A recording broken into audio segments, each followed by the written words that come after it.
Šiandieną noriu Jums papasakoti apie kiemo nuakmenavimą. Tai labiausiai aktualu kiemams, kurie yra visai neseniai suformuoti, kai akmenys ir su lietumi ir be lietaus tiesiog išlenda absoliučiai iš niekur kas savaitę. Kiemo nuakmenavimas dažniausiai reiškia, jog neužilgo bus pjaunama pieva. Mums reikės darbinių pirštinių poros ir krepšio skirto būtent nuakmenavimui. Ir dar reikės vaikų, kurie tos akmenis ir rinks.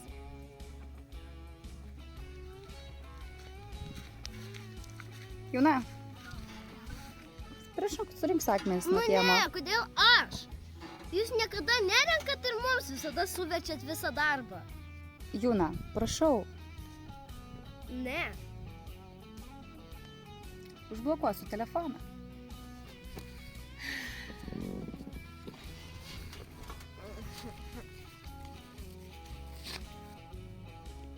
Po 3 minučių. Mama, surinkau 3 akmenis. O kodėl tiek mažai? Nes nėra daugiau. Tikrai nebuvo. Aš jau pasimsiu krepšį, pažiūrėsiu. Gal rasiu daugiau.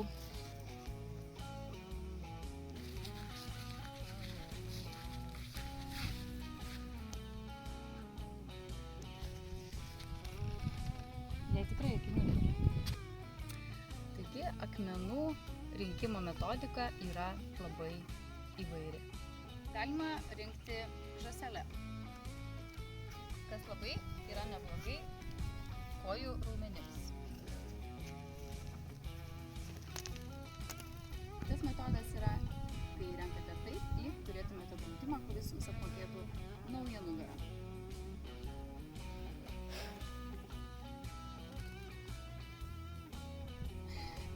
Balerinos metodas.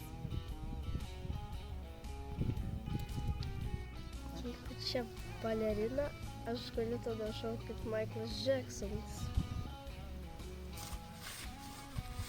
Kai reikia išakmenuoti 70 arų kiemo, spėsite pasitelkti įvairias metodikas. Netgi, pavyzdžiui, jogą.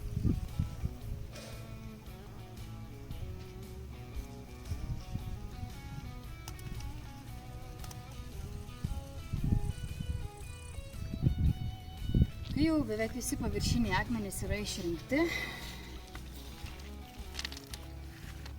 reikia užbėgti įvykiams už akių ir pasiruošti dar kitos savaitės žolės pjovimui ir likusius akmenis iškasti.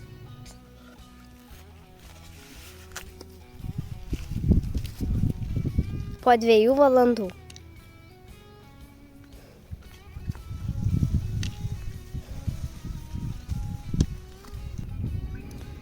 Žiūrėk, dar keletą radau. Gerai, galėsi dabar ir žolę nusipjauti.